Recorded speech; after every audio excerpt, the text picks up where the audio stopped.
Good morning, YouTube. Welcome back to my channel. This is Lydia with Sweet King's Garden, and today we are making sourdough bread bagels. Now, I shot day one yesterday, but then I realized that I accidentally deleted the clips from my GoPro, so you won't have the fortune of watching me actually feed and discard my sourdough starter, but not to worry, that's all that was, so you really did not miss a single thing. So this is my active, freshly fed sourdough starter that had sat in a warm, cozy place overnight. So we are ready to bring in the ingredients to make our bagels. Now, after today, we will need to let this proof overnight and then actually make bagels tomorrow. Sourdough is always a process. Don't let that scare you or prevent you from trying a recipe just because it takes several days. I was on the hunt for the perfect bagel recipe. My husband and I had tried a couple, didn't really find that we absolutely loved one, and then I just recently stumbled upon this recipe, which I'll link down below, and I am just so excited to have these bagels in the house again. So with all of that, let's get started. For this bagel recipe, you will need 1,000 grams of bread flour. I personally use the King Arthur's brand. I can pick that up at my local organic market, and I've used it for a couple of recipes and have really enjoyed it. Again, that's 1,000 grams of this. It does not have to be precise. You can go a little over or below, but of course, just try and target around 1,000 grams. After that, you're going to need 600 grams of filtered room temperature water. I just filled up a measuring cup with water from my refrigerator, popped it in the microwave for a few seconds, about 30 seconds or so, just to where it's just neutral to the touch. Added that in, and then after that, 250 grams of active sourdough starter. You can see this was nice and bubbly. This is dreamy to any fellow sourdough lovers. It just makes my heart so happy. After the sourdough starter, you have 60 grams of avocado or light olive oil. I personally use avocado oil. And then after the oil, you'll need 40 grams of honey. Of course, this is local honey from Alex and I's hives that we harvested last year. And then lastly, 20 grams of salt. After that, you give it a good old mix, and you can see that there is a lot of flour, and this eventually does incorporate with each other. I started off with a silicone spatula, and then I jumped ship and just started mixing with my hands. I do not have a problem with getting my hands dirty, so I'm sure a lot of people can relate to me on that, but it is quite sticky, but you will start to feel it strengthen over time. But one of the things that I love about this recipe is you essentially just dump all of the ingredients in a bowl and mix, so it cannot get any easier than that. Once fully mixed, you're going to let your bagel dough sit and rest for 5 minutes undisturbed. Alright, so 5 minutes is up. We are now ready to stretch and fold. You are going to perform a series of stretches and folds every 5 minutes until you have a nice, light, combined, stretchy dough. I'll show you what the end result looks like, but this may be a little bit tedious, but just kind of look at it as you're playing with Play-Doh. Using the same method that I used for making my sourdough bread, my traditional loaf of bread, where I just pull from the outside and fold it towards the inside, and then I'll let it rest once it seems like there's no more give in the dough. And you can see there's still some remnants of dry flour. That's okay, because as we stretch and fold, that flour will be incorporated into the dough. So I can feel as I'm doing this, it's getting quite tough. And that is exactly what we're looking for, because we're trying to build up the gluten in this dough and make it nice and strong. So that's pretty much all that it's letting me stretch. So I'm going to let this sit for 5 minutes and then I'll perform another fold. Okay friends, so I just want to show you what the consistency looks like after 3 folds. So you can tell it's starting to get a nice, even, soft but stretchy consistency. I'd say we probably have about 3 more folds, so I'll check in with you after we finish this. So I've just performed the very last fold, and this is our bagel dough. So this is ready to hang out on the counter overnight, I'm going to put a layer of cling wrap to seal the bowl, and it's going to remain at room temperature overnight, and then tomorrow we'll be able to finally make our bagels. Good morning. So it is the next day and we're ready to resume our bagels. Now I want to show you something super funny and like an oopsie, but this is real. So yesterday was super humid here in Maryland. I had all of the windows in my house open, and I think it just created too warm of an environment, because when I woke up this morning, I found my bagel dough had actually exploded out of my bowl a little bit. So I think this shows that it's active, but I did lose some of my dough. I'm going to throw away the stuff that actually spilled onto the countertop. It's not much, but I thought that was funny, and I was like, as tempting as it is to clean it up, I need to actually show you all what happened, because you may have this happen or some other things happen too. I'm going to empty this dough onto a floured surface. I'm just going to work directly onto my countertop over here, and we are going to divide the dough into 16 equal pieces, about 120 grams each. So I'm going to speed this video up so you can see all of that work. Here you'll see I added flour directly onto my countertop and then dumped the dough on top of the flour. My advice to you is to not be afraid to use flour, because this dough is very sticky. You're going to find that if you don't use enough flour, it's very hard to work with. I even added flour on top of the dough just so that my knife would work properly, so that I can eventually separate this into 16 pieces. So I did use my bench knife to again carve out those 16 pieces, and then you'll see that I measured the first few pieces just to see if they were around the same size, and they were. Of course, I measured that in grams. And then I'm going to show you the technique for actually shaping your bagels. You are going to take each dough ball and take the outside of the dough and fold it inwards towards the center.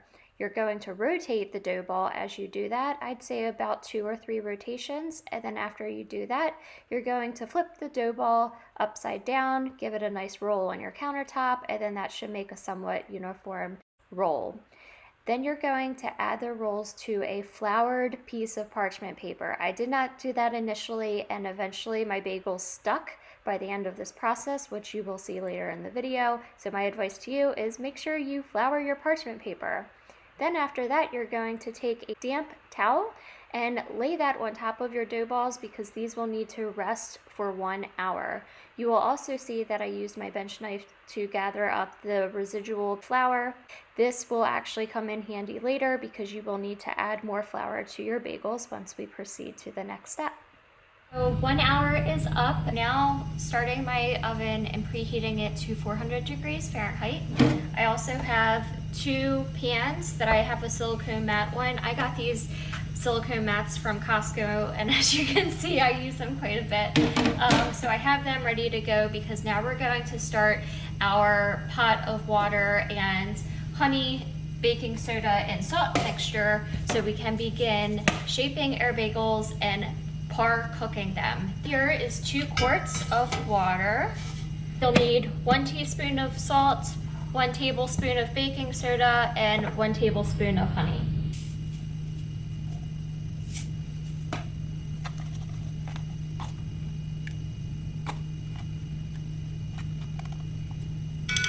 And I'm just going to eyeball the honey.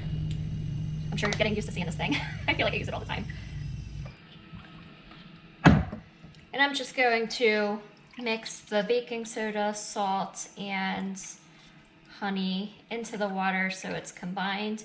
And we're going to let that continue to heat up. And I'm going to take you to the other side of the kitchen so you can see how we're going to shape the bagels. For shaping your bagels, you're going to add that excess flour that we had scraped into that nice pile earlier, and put a little bit of flour in the center of each bagel, and then you're going to go behind that, wedge a little hole in the center of the dough. After that, you're going to use your fingers to make that hole about 2 inches, and then it almost resembles a donut, but this is bagels. And you're just going to repeat that process for the rest of the bagels. Okay, so I've just finished shaping the bagels. I've moved some of the bagels over to the stove area just so that it's easier for me to drop these bagels into the water. I'm a little bit worried. These bagels are pretty flat compared to the last time I made them. Here are the rest of the ones, and you can see some of them are just looking so sad. So this may actually be a fail video, but may turn into my favorite because failure is reality, right? So this is how we learn. I can assure you that this is a tried and approved recipe because I did make it once before, and I did capture that in a YouTube short, Instagram reel if you also want to check out my page. But I'm just providing you the disclaimer now. Although I have my suspicions that this may not turn out the way that I intended, I'm not getting discouraged. I'm still going to proceed, but I believe the reason why these bagels are pretty flat now are because it was just so warm in my house yesterday. So this will be a first. My GoPro died in the middle of making bagels, so I am going to do my best to hopefully show you all the process the rest of the way. I had to start boiling a first batch of bagels, and I'm towards the end. I checked my GoPro, it's still importing clips off the GoPro onto my computer. So I have these left that I need to dump into the boiling water. You want to let the bagels hang out in the boiling water for 1 minute each side and then flip. And then after that, you're going to transfer them onto the cookie sheet. So I'm going to show you what it looks like as I try to show you.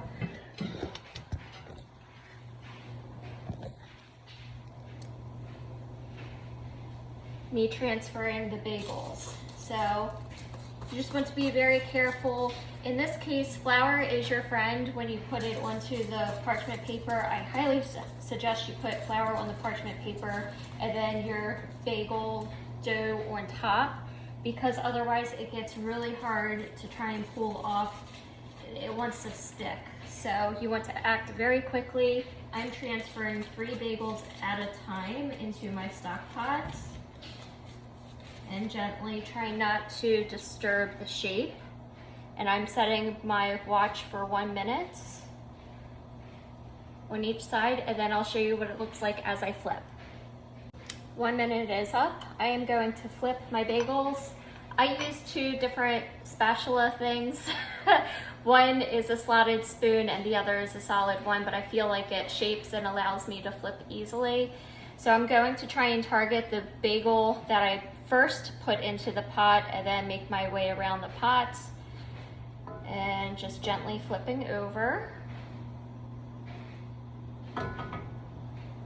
And then set your timer for another minute. So this is forcing me to get creative with my angles here. The next minute is up, so I am going to transfer these onto a cookie sheet.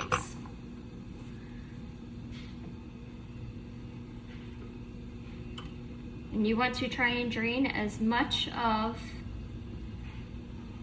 the liquid as possible.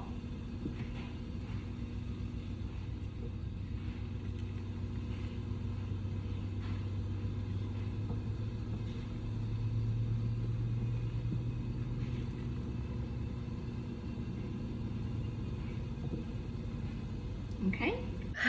These are a little shameful. Okay, still videoing from my phone because I'm not quite sure what's going on with the GoPro, but my fingers are crossed that hopefully I can incorporate the GoPro video and these video clips into one whole video. So here are the bagels. They are not as puffy as I've made in the past, but again, that's okay. We will not get discouraged. So what I have, here are some of the super shameful bagels that I don't think I'll be baking. I don't know. I might make them into bagel bites or something. I don't know. Haven't decided yet. So what I have here, I have 2 different plates full of toppings. I have everything but the bagel seasoning, and then I have shredded Parmigiano Reggiano cheese. I also have a bowl of 1 egg white and I'd say maybe a tablespoon of water. What I'm going to do is I'm going to glaze the top of the bagels. I'm gonna make 3 different kinds of bagels. We'll have cheese bagels, everything bagels, and then some that are just plain. So what we're going to do, we'll start with 1 tray at a time. You do have an opportunity when you par bake your bagels, after you take them out of the boiling hot water, let them cool down for a second, and then you can kind of mold them. So if they do not look as shapely as you wanted them to, that's fine. You do have an opportunity to kind of manipulate it just slightly. If they're not perfect when they come out, you can kind of get them to a more perfect state, but you can only work with the bagel so much. So what you're going to do is, I have a tray of slightly cooled bagels. I am going to glaze the top of all of these so that it allows the toppings to stick better. Not only does this egg white mixture allow the toppings to stick, but it will also help with getting that golden brown on the outside of your bagels. So that's super, super pretty. And you don't need much. I'm just taking a cooking brush here to just lightly glaze the top of these. I'm just going to focus on the everything seasoning first. I have these smaller plates that I find work really nice. And all I am going to do is just gently press the top of the bagels into the seasoning. And that's what it looks like.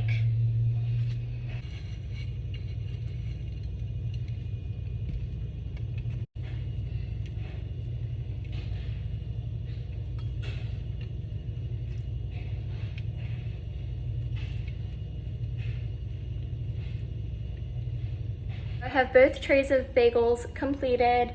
I have 6 cheese, and then I have 6 everything. We are going to put them into the oven. After 10 minutes, we're going to swap the racks and also change the direction, and then let them cook for another 10 minutes. Again, our oven is preheated for 400 degrees, so I'll catch up with you after that. And so we are officially done making bagels. This is the end result for this batch. Now, granted, these are rather flat compared to the first time I've made these, but I think bagel thins are a thing. A lot of great life lessons were learned today. One, you can do something multiple times and it may not turn out the same way every time, but I did learn about making sure that the room temperature is not too warm, because then that will impact the dough. And my GoPro stopped working halfway through this video, so I learned how to shoot video on my cell phone and hopefully learn how to edit to bring both videos from GoPro and videos from phone together into one video. So maybe I picked up a new skill along the way, but I did end up baking the plain bagels, and these were the less than desirable bagels just because they were not shapely, but they look nice for being homemade bagels. So that rustic look, but it's the inside that matters, right? So that's a life lesson in itself too. I am going to slice into one of these and hopefully make myself a nice quick snack before I have to run to the grocery store. I'm going to make my favorite recipe, which is cream cheese pesto. Now, my husband and I learned about this recipe when we were in Hawaii, and it had fresh local tomatoes on it too, and it was just absolutely flavorful. I don't have homegrown tomatoes yet, and I honestly don't even have tomatoes at all, and I don't have homemade pesto, but I have store-bought pesto, so we'll just make do. This is what the inside of the bagel looks like, so not bad. It's supposed to be a light, chewy consistency. So I am going to smear some cream cheese and just add a little bit of pesto. This is the perfect snack or perfect breakfast. I absolutely love it, and it doesn't have to be fancy. I like to slice mine. That's been debatable. We have close friends of ours where we had a discussion about, do you slice sandwiches, burritos, and everything. So the Bowley family, I cut my bagel today. I hope you understand. So this is my snack.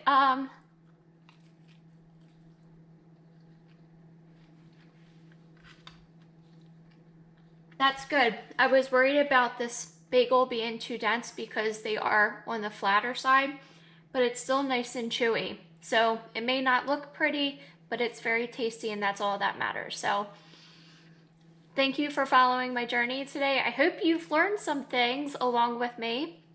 If you have a favorite recipe, feel free to share it below. If there's something you want me to try, I'm willing to do that. I thank you so much for tuning in, and I'll see you next time. Take care. Woo.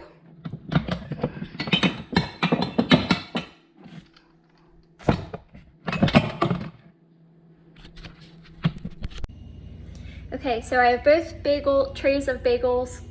Ah, come on.